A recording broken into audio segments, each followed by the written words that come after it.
आइए जानते इतिहास को इतिहास के पन्नों से सम्राट अशोक के गुप्त नौसेना की स्थापना। अगर आपको ये जानकारी अच्छी लगती तो चैनल को सब्सक्राइब करें और लाइक और शेयर भी करें।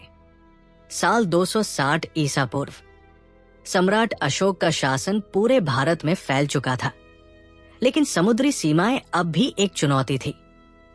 प्रतिद्वंद्वी राज्यों और विदेशी व्यापारियों की बढ़ती गतिविधियों ने उन्हें चिंतित कर दिया था।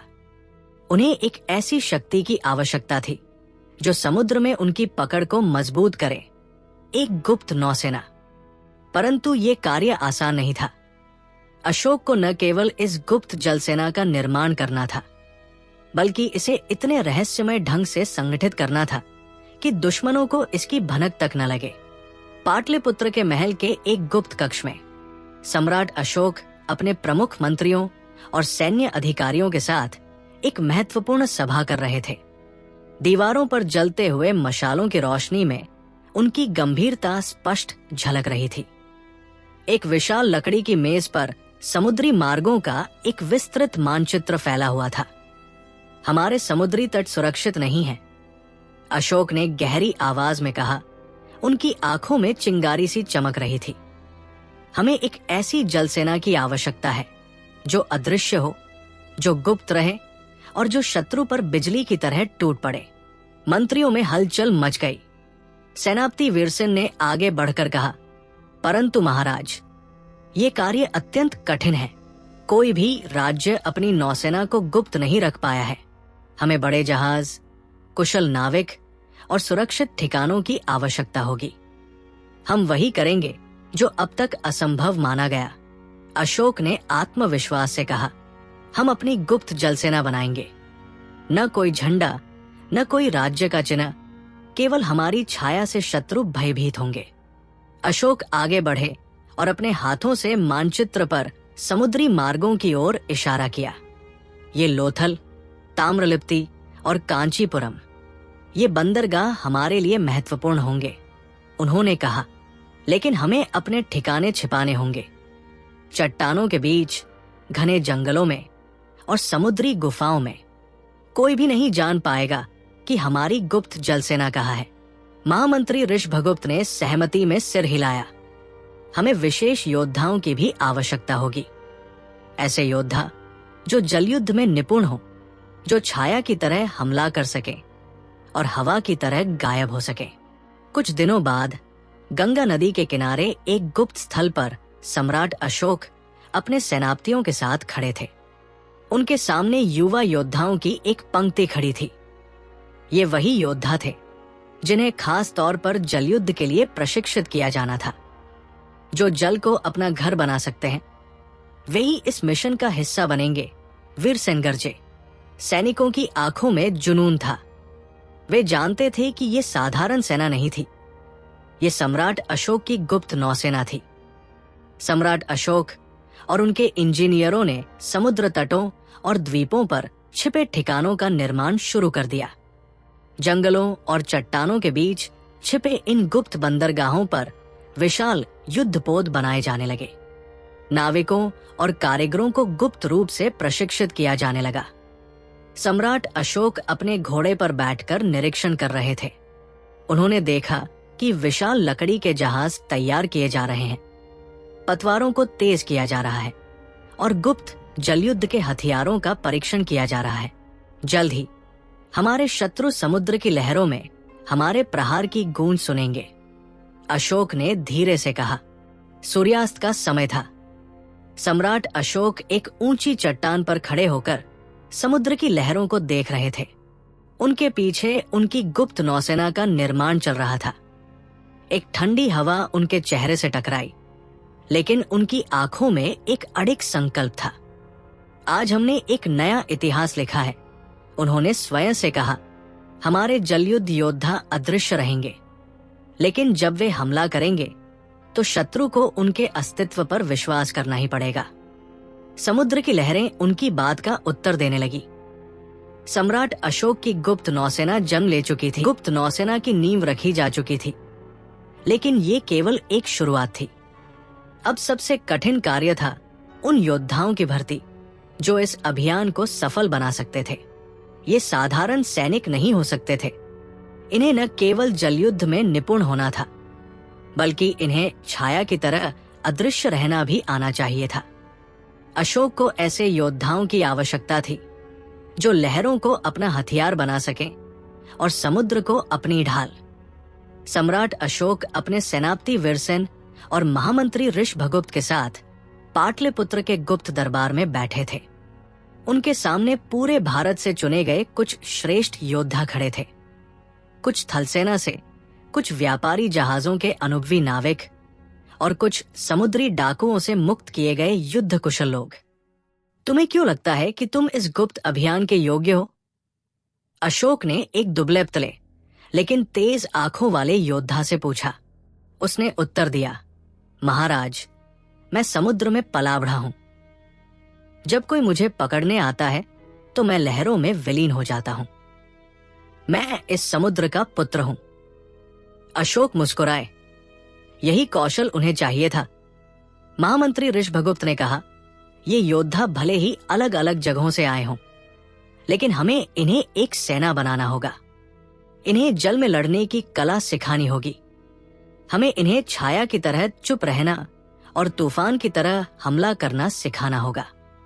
गुप्त नौसेना के लिए एक विशेष स्थान चुना गया, एक निर्जन द्वीप, जहां तक कोई आसानी से नहीं पहुंच सकता था। इस द्वीप को नागद्वीप नाम दिया गया।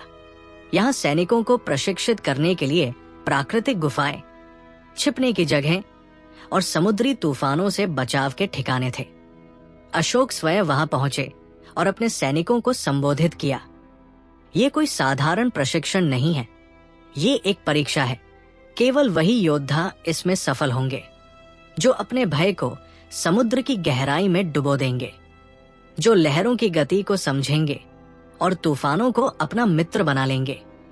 प्रशिक्षण के पहले चरण में सैनिकों को सिखाया गया कि कैसे पानी के अंदर बिना आवाज किए तैरना है, कैसे जल के नीचे रहकर दुश्मनों पर हमला करना है। वीरसेन और उनके प्रशिक्षकों ने एक चुनौती दी। जो योद्धा सबसे अधिक समय तक पानी के नीचे रह सकता है, वो इस अभियान का नेता बनेगा। एक युवा सैनिक जिसका नाम अर्जुन था, सबसे पहले कूदा। उसने सांस रोकी और समुद्र में डुबकी लगा दी। एक एक कर सभी योद्धा अंदर गए। समय बीतता गया। कुछ योद्धा जल्द ही बाहर आ गए, कुछ संघर्ष करते रहे, परंतु अर्जुन तब भी लहरों के नीचे छिपा हुआ था। जब वो बाहर निकला तो उसके चेहरे पर आत्मविश्वास झलक रहा था। मैं समुद्र की गति को समझ गया हूं, महाराज, उसने कहा। अशोक ने सिर हिलाया। यही हमें चाहिए। जो समुद्र को समझ लेगा वही इसे जीत पाएगा। अगले चरण में सैनिकों को जहाजों पर युद्ध करना सिखाया गया। पारंपरिक जलसेना बड़ी और भारी नौकाओं का उपयोग करती थी, लेकिन अशोक की गुप्त नौसेना छोटे, तेज और अदृश्य रहने वाले जहाजों का प्रयोग करेगी। हमारे जहाज समुद्र के अंधेरे में छिपे रहेंगे। वीरसेन ने कहा, हम दुश्मन को तब तक नहीं दिखेंगे जब तक कि हम उस पर हमला न कर दें।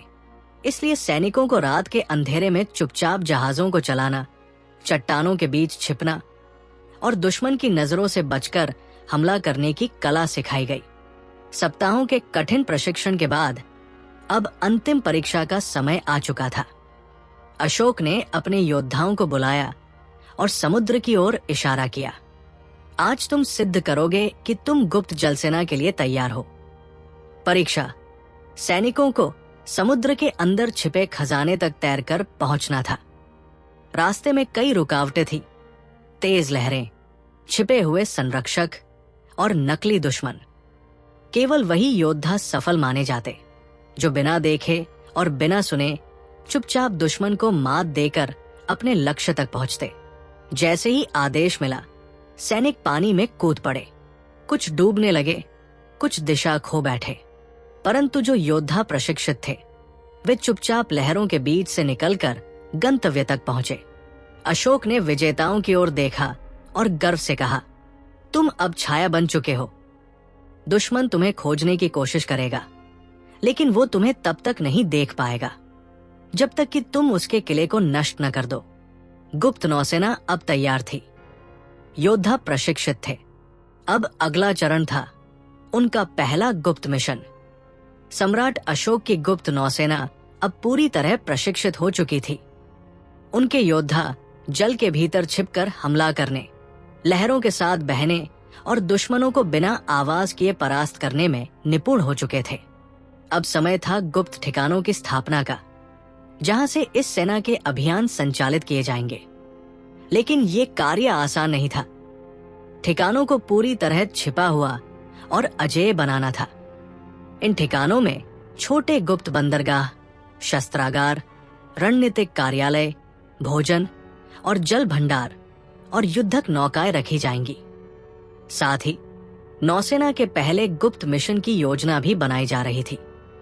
अब सम्राट अशोक ने अपनी गुप्त सेना के साथ समुद्र पर अपनी पकड़ मजबूत करने का पहला कदम बढ़ाया। सम्राट अशोक, सेनापति वीरसेन और महामंत्री ऋषभगुप्त एक ऊंची पहाड़ी से दूर तक फैले समुद्र को देख रहे थे।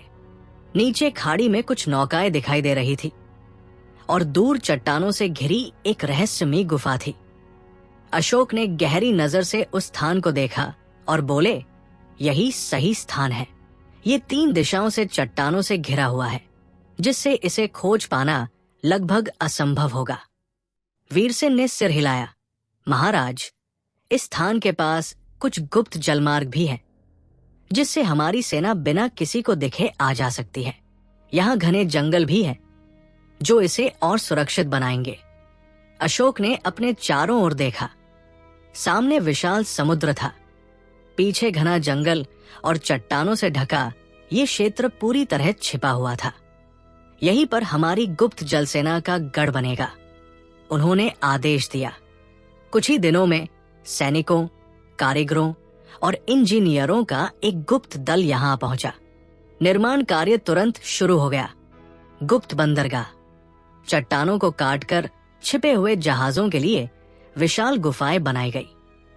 सुरंगें और हथियार भंडार, चट्टानों के भीतर लंबी सुरंगें खोदी गई, जहां हथियार, रसद और गुप्त दस्तावेज रखे जाएंगे। रहने के ठिकाने, सैनिकों के लिए कुटीर और गुफाओं में छिपे हुए शिविर बनाए गए। गुप्त मार्ग, समुद्र से जुड़ी गुप्त सुरंगों का निर्माण किया गया, जिससे सेनाएं दुश्मनों की नजरों में आए बिना निकल सके। अशोक हर निर्माण स्थल का निरीक्षण कर रहे थे। उन्होंने एक कारीगर से पूछा, क्या हमारी नौकाएं इन गुफाओं में पूरी तरह छिप सकेंगी? कारीगर ने उत्तर दिया, हाँ महाराज, हमने इन गुफाओं को इस तरह बनाया है कि कोई भी बाहर से देख नहीं पाएगा। सिर्फ हमारी जलसेना के योद्धा ही यहां प्रवेश कर सकेंगे। अशोक ने संतोषपूर्वक सिर हिलाया। अब उनकी गुप्त जलसेना के पास एक अभेद्य किला था। कुछ ही हफ्तों बाद अशोक को गुप्तचर दल से एक महत्वपूर्ण सूचना मिली। कलिंग राज्य के बंदरगाह पर कुछ संदिग्ध व्यापारी सक्रिय हैं। ऐसा प्रतीत होता है कि वे दुश्मन राज्य के जासूस हो सकते हैं। वे हमारी सीमाओं के भीतर हथियारों की तस्करी करने का प्रयास कर रहे हैं। अशोक ने तुरंत अपने गुप्त नौसेना दल को बुलाया। अब समय आ गया है कि हमारी जलसेना अपनी पहली परीक्षा दे। उन्होंने कहा, तुम्हें कलिंग के बंदरगाह तक चुपचाप पहुंचना होगा और पता लगाना होगा कि वहां क्या चल रहा है। लेकिन ध्यान रहे, किसी को हमारी मौजूदगी का आभास तक नहीं होना चाहिए। वीरसेन ने तुरंत अपने सबसे कुशल योद्धाओं को तैयार किया।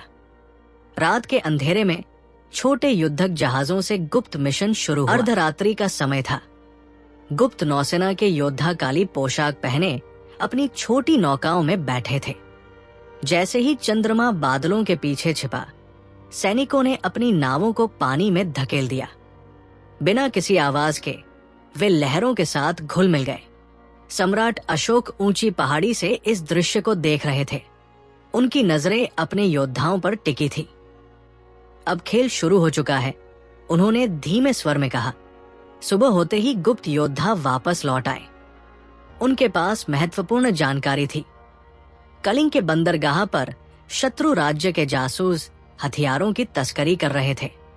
वीरसेन ने अशोक को सूचना दी, महाराज, हमें उन पर तुरंत हमला करना होगा, नहीं तो वे हमारी सीमाओं के भीतर अराजकता फैला सकते हैं। अशोक मुस्कुराए। हम हमला नहीं करेंगे वीरसेन, हम उन्हें खुद हमारी ओर आने देंगे, और जब वे आएंगे तो हमारी गुप्त नौसेना उन्हें मिटा देगी। अब अशोक का अगला कदम तय हो चुका था। दुश्मन को यह पता भी नहीं था कि वह किसी ऐसे शत्रु से टकराने जा रहा था जिसका अस्तित्व भी उसे नहीं पता था। अब सम्राट अशोक की गुप्त नौसेना को उनके पहले बड़े युद्ध की तैयारी करनी थी। सम्राट अशोक की गुप्त नौसेना का पहला गुप्त अभियान सफल रहा था, लेकिन ये केवल एक शुरुआत थी। अब उन्हें एक बड़ा मिशन सौंपा गया, शत्रु की गतिविधियों का गुप्त रूप से पता लगाना और दुश्मन की रणनीति को पहले ही विफल कर देना। कलिंग और कुछ अन्य तटीय राज्यों में विदेशी शक्तियां प्रवेश कर रही थी। ये लोग व्यापारी बनकर आ रहे थे, लेकिन उनकी असली मंशा अशोक के साम्राज्य की समुद्री सुरक्षा को कमजोर करना थी। अशोक को ये किसी भी हालत में रोकना था। उन्होंने अपने सबसे प्रशिक्षित गुप्त जासूसों और जल सेना के योद्धाओं को इस मिशन पर भेजने का निर्णय लिया। पाटलिपुत्र के गुप्त कक्ष में सम्राट अशोक, सेनापति वीरसेन और महामंत्री ऋषभगुप्त बैठे थे। उनके सामने एक गुप्तचर खड़ा था जिसने हाल ही में कलिंग के बंदरगाहों से सूचना लाकर दी थी। महाराज, दुश्मन राज्य के लोग व्यापारी बनकर हमारे बंदरगाहों में आ रहे हैं। वे गुप्त रूप से समुद्री मार्गों की जानकारी ले रहे हैं और हमारे विरुद्ध षड्यंत्र रच रहे हैं। अशोक की आंखों में चमक आई। क्या हमें यह पता चला कि उनके नेता कौन है? गुप्तचर ने सिर झुकाया। हाँ महाराज, वे कलिंग के बंदरगाह पर गुप्त रूप से एक बैठक करने वाले हैं। यदि हम वहां पहुंच जाएं, तो हम उनकी पूरी योजना जान सकते हैं। अशोक ने तुरंत आदेश दिया, हमारी गुप्त जल सेना तैयार की जाए। हमें यह पता लगाना है कि हमारे दुश्मन कौन हैं और वे क्या योजना बना रहे हैं। सम्राट अशोक ने अपने सबसे कुशल योद्धाओं का चयन किया, जिन्होंने छाया की तरह अदृश्य रहकर दुश्मन के बीच घुसपैठ करने का प्रशिक्षण प्राप्त किया था। इस दल का नेतृत्व करने के लिए उन्होंने अपने सबसे योग्य जासूस अर्जुन को चुना। अर्जुन पानी के भीतर छिपकर हमला करने में माहिर था और वह दुश्मनों की नजरों में आए बिना सूचना निकाल सकता था। अशोक ने अर्जुन से कहा, यह केवल एक जासूसी मिशन नहीं है, ये एक परीक्षा है। हमें बिना लड़े ही जीत हासिल करनी होगी। अर्जुन ने सिर झुकाया, आपकी आज्ञा महाराज। हम दुश्मनों के बीच रहकर उनकी हर चाल को उजागर कर देंगे। रात का समय था। कलिंग के एक बड़े बंदरगाह पर एक गुप्त बैठक चल रही थी। कई विदेशी व्यापारी और शत्रु राज्य के गुप्तचर एक बंद कमरे में एकत्र हुए थे। अगर हमें सम्राट अशोक को हराना है, तो हमें पहले उनके समुद्री मार्गों को नियंत्रित करना होगा। एक विदेशी व्यापारी ने कहा, हम उनके जल सेना के ठिकानों का पता लगाएंगे और फिर उन पर हमला करेंगे।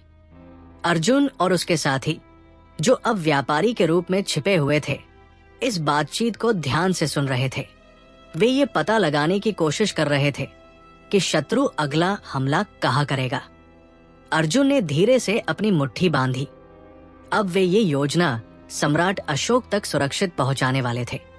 शत्रु की बातचीत सुनने के बाद अर्जुन और उसके साथी तुरंत बंदरगाह से बाहर निकले, लेकिन जैसे ही वे अपने गुप्त ठिकाने की ओर जाने लगे, एक शत्रु गुप्तचर ने उन्हें पहचान लिया। रुको, ये लोग यहाँ क्यों हैं? अर्जुन को अब कोई और उपाय नहीं सूझा। वो और उसके साथी तेजी से समुद्र में कूद गए और अंधेरे में गायब हो गए। वे पानी के भीतर छिपते हुए समुद्री धाराओं का उपयोग करके अपने गुप्त ठिकाने की ओर बढ़ रहे थे। उन्होंने पानी के अंदर सांस लेने के लिए विशेष तकनीकों का उपयोग किया था, जिसके कारण वे लंबे समय तक बिना सतह पर आए तैर सकते थे। उनके पीछे दुश्मनों की नावें थी, लेकिन वे इन योद्धाओं को पकड़ नहीं सकते थे, क्योंकि अशोक की गुप्त जल सेना अब समुद्र की छाया बन चुकी थी। कुछ घंटों बाद अर्जुन और उसके साथी गुप्त नौसेना के ठिकाने पर पहुंचे। उन्होंने सम्राट अशोक को पूरी रिपोर्ट दी। महाराज, दुश्मन हमारे समुद्री मार्गों की जानकारी लेने की कोशिश कर रहे हैं। वे हमारे गुप्त ठिकानों का पता लगाना चाहते हैं और फिर उन पर हमला करना चाहते हैं। अशोक ने गंभीरता से सोचा। फिर उन्होंने कहा, अब समय आ गया है कि हम दुश्मनों को उनकी ही चाल में मात दें। वे सोच रहे हैं कि वे हम पर हमला करेंगे, लेकिन वे नहीं जानते कि हमारी गुप्त जलसेना पहले ही उनके खिलाफ युद्ध के लिए तैयार हो चुकी है। सम्राट अशोक ने अपनी सेना को आदेश दिया। अब उनकी गुप्त नौसेना पहली बार दुश्मन पर हमला करने के लिए पूरी तरह तैयार थी। अब सम्राट अशोक की गुप्त नौसेना के योद्धाओं को उनकी पहली असली परीक्षा देनी थी। एक गुप्त जलयुद्ध जहां दुश्मन को तबाह करना था, लेकिन बिना उनकी पहचान उजागर किए। सम्राट अशोक की गुप्त जलसेना अब पूरी तरह से प्रशिक्षित हो चुकी थी, लेकिन युद्ध केवल हथियारों से नहीं जीते जाते। रणनीति, अनुशासन और समुद्र की गहराइयों को समझने की कला भी आवश्यक थी। अब समय था एक अंतिम परीक्षा का, जहां योद्धाओं को महासागर के असली खतरों का सामना करना पड़ेगा। गुप्त नौसेना के ठिकाने पर सूरज ढलने को था। सम्राट अशोक अपने सेनापति वीरसेन के साथ ऊंची चट्टान पर खड़े थे। उनके सामने समुद्र में सैकड़ों योद्धा छोटे छोटे युद्धपोतों पर अभ्यास कर रहे थे। कुछ योद्धा समुद्र में तैरते हुए चुपचाप दुश्मन जहाजों पर चढ़ने का अभ्यास कर रहे थे। कुछ तलवार और भाले के साथ पानी के ऊपर युद्ध कर रहे थे। तीरंदाज नावों पर खड़े होकर तेजी से हिलती लहरों के बीच सटीक निशाना लगाने की कोशिश कर रहे थे। वीरसेन ने गर्व से कहा, महाराज, हमारे योद्धा अब समुद्र की आत्मा बन चुके हैं। वे पानी में छिप सकते हैं, लहरों के साथ घुल सकते हैं और दुश्मनों को देखे बिना खत्म कर सकते हैं। अशोक ने मुस्कुराकर कहा, तब अब समय आ गया है कि उनकी अंतिम परीक्षा ली जाए। अशोक और उनके सेनापति एक गुप्त कक्ष में बैठे थे। उनके सामने समुद्र का विस्तृत मानचित्र फैला हुआ था। हमारा पहला युद्ध छोटा होगा, अशोक ने कहा। हम दुश्मन को ये आभास देना चाहते हैं कि हम कहीं भी नहीं हैं, लेकिन वास्तव में हम हर जगह हैं। महामंत्री ऋषभगुप्त ने एक महत्वपूर्ण जानकारी दी। कलिंग की एक छोटी जलसेना हमारे क्षेत्र में गुप्त रूप से प्रवेश कर रही है। हमें उन पर अचानक हमला करना होगा ताकि वे हमारे अस्तित्व को लेकर भ्रम में रहें। वीरसेन ने सिर हिलाया। हम अपने छोटे और तेज युद्धपोतों का उपयोग करेंगे। जब तक वे हमें देखेंगे, हम उनकी कश्तियों को डुबो चुके होंगे। अशोक ने गंभीर स्वर में कहा, युद्ध एक खेल की तरह है। हमें शत्रु को चालाकी से मात देनी होगी, न कि केवल ताकत से। रात का समय था, चांद बादलों के पीछे छिपा था और समुद्र पूरी तरह शांत था। अशोक की गुप्त जलसेना छोटे तेज युद्धपोतों के साथ धीरे धीरे महासागर में उतर रही थी। सैनिक काले कपड़े पहने थे ताकि वे अंधेरे में दिखाई न दें। नावों के पतवार गीले कपड़ों से लपेटे गए थे ताकि कोई आवाज न हो। हर सैनिक को अपना स्थान पता था। कुछ को दुश्मन जहाजों के नीचे छिपना था, तो कुछ को ऊपर से तीरों की वर्षा करनी थी। समुद्र की लहरों के साथ मिलकर ये सेना एक छाया की तरह अदृश्य थी। दुश्मन के जहाजों की आहट सुनाई देने लगी। कलिंग के सेनापति अपनी सेना के साथ आगे बढ़ रहे थे। उन्हें ये अंदाजा भी नहीं था कि वे किसी के निशाने पर थे। अब वीरसेन ने संकेत दिया। अचानक चारों ओर से हमला शुरू हो गया। पानी के नीचे छिपे योद्धाओं ने दुश्मन के जहाजों के पतवारों को काटना शुरू कर दिया। तीरंदाजों ने जलते हुए तीर छोड़े, जिससे कुछ जहाजों में आग लग गई। अचानक अशोक की सेना ने दुश्मन के जहाजों पर चढ़ाई कर दी। दुश्मन की सेना पूरी तरह से घबरा गई। ये कौन लोग हैं? उनके सेनापति चिल्लाए। लेकिन तब तक बहुत देर हो चुकी थी। कुछ ही घंटों में पूरा युद्ध समाप्त हो गया। दुश्मन के जहाज डूब चुके थे। बचे हुए सैनिक आत्मसमर्पण कर चुके थे। अशोक की जलसेना बिना कोई पहचान छोड़े गायब हो चुकी थी। वीरसेन ने गर्व से कहा, महाराज, ये हमारी पहली विजय थी, लेकिन ये केवल शुरुआत है। अशोक ने समुद्र की ओर देखा और गंभीर स्वर में कहा, अब समुद्र हमारी छाया बन चुका है, हमें इससे कभी अलग नहीं होना चाहिए। सम्राट अशोक की गुप्त जलसेना ने पहली लड़ाई जीत ली थी, लेकिन ये केवल एक शुरुआत थी। अब उनके शत्रु सतर्क हो चुके थे और अगली बार वे और अधिक ताकतवर होकर हमला करने वाले थे। सम्राट अशोक की गुप्त नौसेना ने अपनी पहली समुद्री लड़ाई में शानदार जीत हासिल की थी, लेकिन ये केवल शुरुआत थी। अब उनके शत्रु, जो इस गुप्त शक्ति से अनजान थे, उनकी हार के कारणों को खोजने में जुट गए थे। कलिंग और अन्य समुद्री राज्यों के राजा अब अशोक की शक्ति को चुनौती देने के लिए एकजुट हो रहे थे। उन्हें शक था कि पाटलिपुत्र में कोई गुप्त शक्ति समुद्र पर नियंत्रण हासिल कर रही है। अब वे एक नई साजिश रचने लगे थे, एक ऐसी चाल जिससे अशोक की गुप्त नौसेना को नष्ट किया जा सके। कलिंग, मगध और कुछ अन्य राज्यों के राजा एक गुप्त कक्ष में एकत्र हुए। उनके बीच एक गुप्तचर खड़ा था, जिसने हाल ही में समुद्र में हुई लड़ाई की जानकारी दी। हमारी नौसेना पर हमला करने वाले योद्धा कौन थे? कलिंग के राजा ने क्रोध से पूछा। गुप्तचर ने धीरे से उत्तर दिया, महाराज, वे कोई सामान्य योद्धा नहीं थे। वे समुद्र में छाया की तरह आए और हमारे जहाजों को नष्ट कर दिया। वे इतनी तेजी से हमला करके गायब हो गए कि हमें कुछ भी समझ नहीं आया। क्या ये पाटलिपुत्र की सेना थी? मगध के राजा ने पूछा। गुप्तचर ने सिर हिलाया, नहीं महाराज, पाटलिपुत्र की जलसेना अब तक इतनी शक्तिशाली नहीं थी। ये कोई गुप्त जलसेना है जो सम्राट अशोक के आदेश पर कार्य कर रही है। राजाओं के बीच खुसर फुसर होने लगी। अंत में कलिंग के राजा उठे और बोले, अगर अशोक छाया की तरह हमला कर सकता है तो हमें उसे उजाले में लाना होगा। हमें उसकी गुप्त जलसेना का ठिकाना खोजकर उसे नष्ट करना होगा। कुछ दिनों बाद एक अजनबी व्यापारी पाटलिपुत्र के बाजार में देखा गया। वो सामान्य व्यापारी जैसा दिखता था, लेकिन उसकी आंखें हर दिशा में घूम रही थी। वो धीरे धीरे गुप्त रूप से जानकारी इकट्ठा कर रहा था। अशोक की सेनाओं की गतिविधियां, उनके जहाजों की संख्या और गुप्त मार्ग। एक दिन उसने एक गुप्त सैनिक को अंधेरे में बाजार के पीछे किसी से बात करते हुए देख लिया। यही सुराग था जिसकी उसे तलाश थी।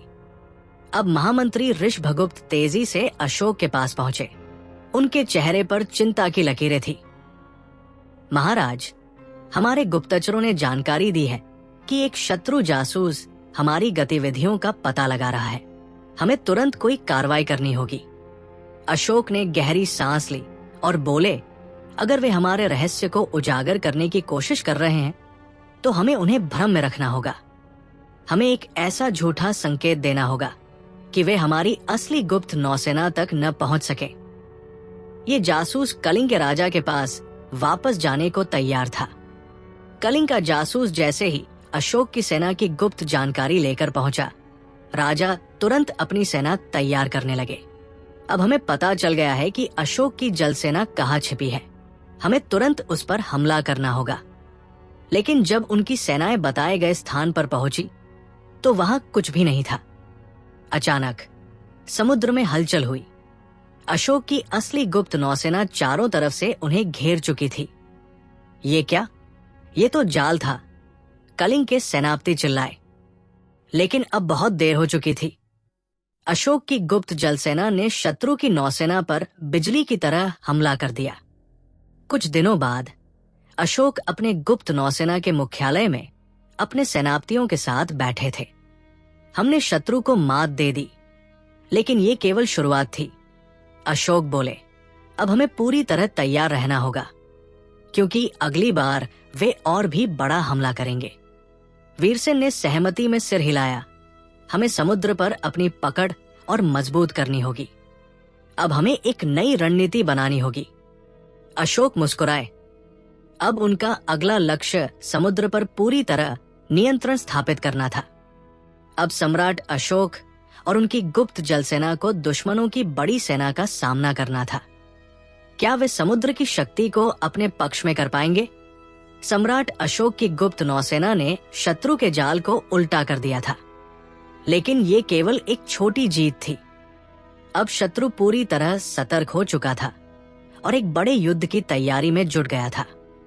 अशोक जानते थे कि अगली बार शत्रु समुद्र में सीधा युद्ध करने के लिए पूरी ताकत झोंक देगा। इसलिए अब उन्हें भी अपनी जल सेना को पूरी तरह से युद्ध के लिए तैयार करना था। ये महासागर में होने वाले पहले बड़े युद्ध की तैयारी की कहानी है। पाटलिपुत्र के गुप्त कक्ष में सम्राट अशोक, सेनापति वीरसेन और महामंत्री ऋषभगुप्त मौजूद थे। उनके सामने समुद्री मार्गों का एक विस्तृत मानचित्र फैला हुआ था। शत्रु इस बार समुद्र में पूरी ताकत से हमला करेगा। वीरसेन ने गंभीरता से कहा, उनके पास विशाल युद्धपोत और अनुभवी सेनाएं हैं। अगर हमें जीतना है तो हमें अपनी रणनीति पूरी तरह से अदृश्य रखनी होगी। अशोक ने नक्शे को ध्यान से देखा। हम उनसे ताकत में भले ही कम हों, लेकिन हमारी सबसे बड़ी शक्ति हमारी गुप्त रणनीति है। हम उनके जहाजों को खुली लड़ाई में नहीं हराएंगे, बल्कि उन्हें समुद्र में फंसाएंगे। ऋषभगुप्त आगे आए। महाराज, हमारे पास 3 रणनीतियां हो सकती है। 1, शत्रु को झूठे संकेत देकर गलत दिशा में भेजना। 2, गुप्त मार्गों से घेरकर उन पर अचानक हमला करना। 3, समुद्र के प्राकृतिक तूफानों का उपयोग कर उन्हें कमजोर बनाना। अशोक ने सिर हिलाया। हम इन तीनों का उपयोग करेंगे। हमारी सेना को तैयार करो। अशोक की जल सेना अब पूरी तरह युद्ध की तैयारी में लग चुकी थी। गुप्त ठिकानों पर जहाजों की मरम्मत की जा रही थी। नए प्रकार के छोटे, तेज युद्धपोत बनाए जा रहे थे जो भारी जहाजों को हराने में सक्षम हो। सैनिक विशेष जलयुद्ध तकनीकों का अभ्यास कर रहे थे, जिसमें समुद्र के नीचे से हमला करने की रणनीतियां भी शामिल थी। वीरसेन ने योद्धाओं को संबोधित किया। हमारी शक्ति हमारी चुप्पी है। जब हम हमला करेंगे तो शत्रु को समझ ही नहीं आएगा कि ये युद्ध शुरू कब हुआ। अशोक ने देखा कि योद्धा अपने विशेष हथियारों को तेज कर रहे थे। त्रिशूल, जलती हुई तीरकमान और जलयुद्ध के लिए विशेष रूप से तैयार की गई तलवारें। युद्ध के लिए एक नई रणनीति बनाई गई, जल की परछाई योजना। योद्धाओं को सिखाया गया कि वे लहरों के साथ मिलकर अदृश्य रह सकें। उन्होंने ये भी सीखा कि समुद्री तूफानों को अपने पक्ष में कैसे इस्तेमाल किया जाए। कुछ योद्धा विशेष गोताखोरों की तरह पानी के नीचे रहकर जहाजों पर हमला करने का अभ्यास कर रहे थे। अशोक ने अपने योद्धाओं को देखकर गर्व से कहा, अब हमारी जल सेना समुद्र की आत्मा बन चुकी है। अब हम महासागर पर शासन करेंगे। युद्ध की पूर्व संध्या पर सम्राट अशोक अपनी सेना के साथ खड़े थे। चंद्रमा समुद्र पर अपनी रोशनी बिखेर रहा था। कल का दिन इतिहास में लिखा जाएगा। अशोक ने कहा, हम समुद्र के योद्धा हैं और कल हम अपने शत्रुओं को दिखाएंगे कि ये समुद्र अब हमारा है। सभी योद्धाओं ने अपनी तलवारें उठाई और गर्जना की। समुद्र की लहरों की तरह अजय, अशोक की गुप्त जल सेना समुद्र के बीच में दुश्मन की ओर बढ़ रही थी। शत्रु के विशाल युद्धपोत दूर से दिखने लगे थे। वे नहीं जानते थे कि वे एक जाल में फंसने जा रहे हैं।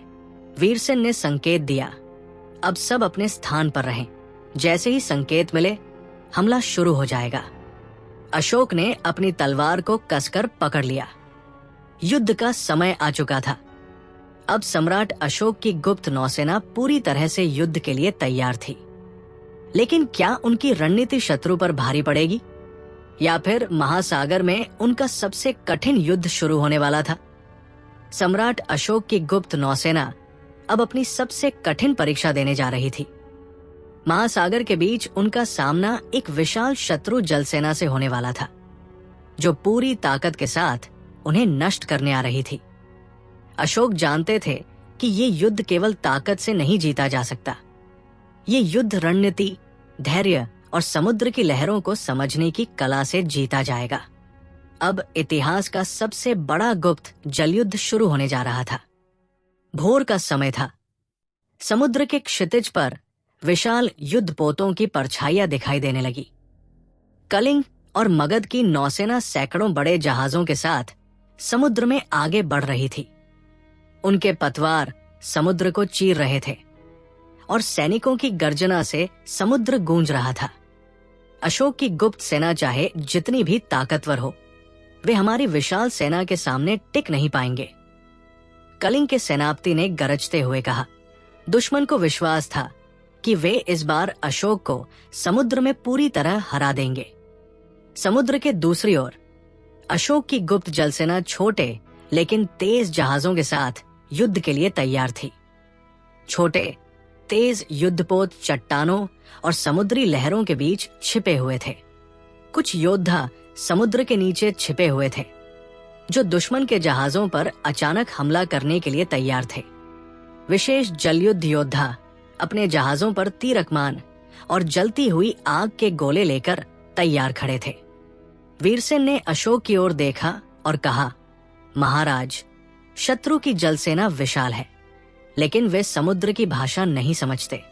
यही हमारी ताकत है। अशोक ने मुस्कुराते हुए कहा, हमारी सेना छाया की तरह हमला करेगी और हवा की तरह गायब हो जाएगी। ये युद्ध केवल ताकत से नहीं, बल्कि चतुराई से जीता जाएगा। दोपहर होते ही दुश्मन की सेना अशोक की गुप्त जलसेना की ओर बढ़ने लगी। आक्रमण! कलिंग के सेनापति ने आदेश दिया। अचानक विशाल युद्धपोतों से तीरों की बारिश शुरू हो गई। दुश्मन के जहाज तेजी से आगे बढ़ने लगे, लेकिन अशोक की सेना वहां थी ही नहीं। छोटे युद्धपोत तेजी से गायब हो गए।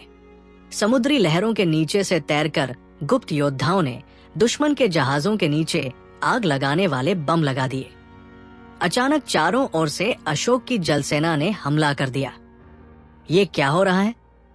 दुश्मन के सेनापति चिल्लाए। अशोक की जलसेना ने शत्रु के जहाजों पर चढ़ाई कर दी। छोटे तेज जहाज बड़े युद्धपोतों के नीचे आकर उन्हें जलाने लगे। कुछ ही घंटों में महासागर जलते हुए जहाजों से भर गया। दुश्मन के कई जहाज डूबने लगे।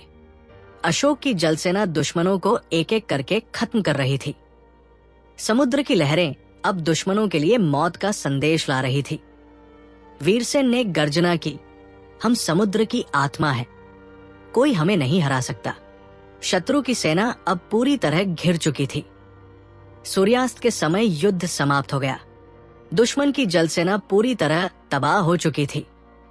सम्राट अशोक अपने जहाज पर खड़े होकर समुद्र को देख रहे थे। उनकी जलसेना ने एक ऐसा इतिहास रच दिया था जिसे कभी भुलाया नहीं जा सकता था। वीरसेन उनके पास आए और बोले, महाराज, हमने महासागर को जीत लिया। अशोक ने गहरी सांस ली और कहा, यह केवल एक युद्ध था, लेकिन इससे हमने ये साबित कर दिया कि समुद्र अब हमारी शक्ति के अधीन है। अब समुद्र पर अशोक की गुप्त जलसेना का परचम लहरा चुका था। महासागर में ये महायुद्ध इतिहास में सबसे गुप्त लेकिन सबसे निर्णायक युद्ध बन गया। सम्राट अशोक और उनकी गुप्त नौसेना ने यह साबित कर दिया कि रणनीति और साहस से कोई भी युद्ध जीता जा सकता है। सम्राट अशोक की गुप्त जलसेना ने महासागर में अपनी शक्ति को सिद्ध कर दिया था। दुश्मन की विशाल सेनाएं पराजित हो चुकी थी और अब समुद्र पर अशोक का शासन स्थापित हो गया था। लेकिन युद्ध अभी समाप्त नहीं हुआ था।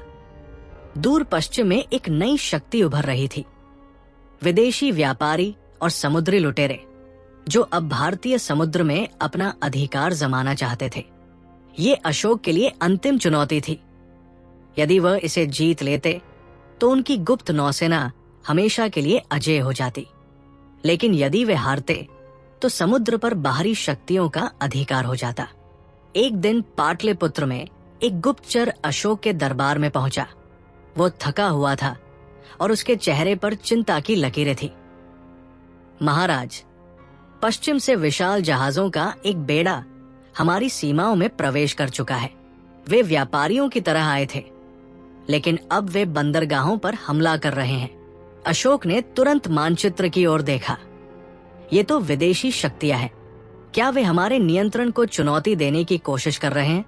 वीरसेन ने आगे बढ़कर कहा, महाराज, ये हमारा अंतिम युद्ध होगा। यदि हम इन्हें रोकने में सफल रहे तो कोई भी हमारी जल सेना को चुनौती नहीं दे सकेगा। अशोक ने गंभीर स्वर में उत्तर दिया, तो फिर हमें ये युद्ध समाप्त करना ही होगा। अशोक की गुप्त जल सेना फिर से युद्ध की तैयारी करने लगी। इस बार शत्रु केवल ताकतवर ही नहीं बल्कि चालाक भी थे। वे बड़े बड़े जहाजों के साथ आधुनिक हथियार लेकर आए थे। अशोक की जल सेना को गुप्त रूप से छिपकर नहीं बल्कि खुले महासागर में सीधा युद्ध करना था। ये अब तक का सबसे बड़ा और सबसे कठिन युद्ध होने वाला था। अशोक ने सेनापतियों को आदेश दिया, हम समुद्र की लहरों को अपने पक्ष में करेंगे। यदि हमें ये लड़ाई जीतनी है तो हमें हवा, पानी और लहरों को समझना होगा। अंततः वो दिन आ गया। दुश्मन के विशाल जहाज भारतीय समुद्र के बीचों बीच खड़े थे, जैसे समुद्र के किले। अशोक की जल सेना छोटी लेकिन तेज युद्धपोतों के साथ समुद्र की लहरों में तैरती हुई दुश्मन की ओर बढ़ रही थी। दोनों सेनाएं एक दूसरे के आमने सामने आ चुकी थी। अचानक दुश्मन के जहाजों से तोपों और तीरों की बारिश शुरू हो गई। अब समय आ गया है, सभी योद्धा अपने स्थानों पर रहें, वीरसेन ने आदेश दिया। और फिर अशोक की जलसेना ने जवाबी हमला कर दिया। समुद्र के बीच भयंकर युद्ध शुरू हो गया। अशोक के योद्धा दुश्मनों के जहाजों पर चढ़कर उनसे सीधी लड़ाई कर रहे थे। कुछ योद्धा पानी के नीचे से जाकर दुश्मन के जहाजों में आग लगा रहे थे। तीर, तलवारें और आग से पूरा महासागर युद्ध भूमि बन चुका था। अशोक स्वयं युद्ध के मैदान में उतरे। उन्होंने अपनी तलवार उठाई और गर्जना की, हम समुद्र के योद्धा हैं, आज ये महासागर हमारा बनकर रहेगा। उनके योद्धाओं ने उनका साथ दिया और धीरे धीरे शत्रु की सेना कमजोर पड़ने लगी। घंटों तक चले भीषण युद्ध के बाद विदेशी आक्रमणकारी पूरी तरह से हार चुके थे। उनके जहाज जलकर डूब चुके थे और बचे हुए सैनिक आत्मसमर्पण कर रहे थे। अशोक की गुप्त जलसेना विजयी होकर समुद्र के बीच खड़ी थी। वीरसेन ने मुस्कुराते हुए कहा, महाराज, हमने समुद्र को हमेशा के लिए जीत लिया। अशोक ने समुद्र की ओर देखा और गहरी सांस ली। अब ये महासागर भारत का है, ये हमेशा रहेगा। अब समुद्र पर सम्राट अशोक की गुप्त जलसेना का पूरी तरह से नियंत्रण स्थापित हो चुका था। ये अंतिम चुनौती थी और इसे जीतकर उन्होंने अपना नाम इतिहास में अमर कर दिया।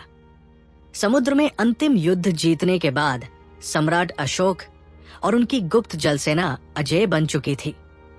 अब भारतीय समुद्र पर किसी भी विदेशी शक्ति की हिम्मत नहीं थी कि वे बिना अनुमति प्रवेश कर सके। लेकिन ये विजय केवल युद्धों से नहीं आई थी।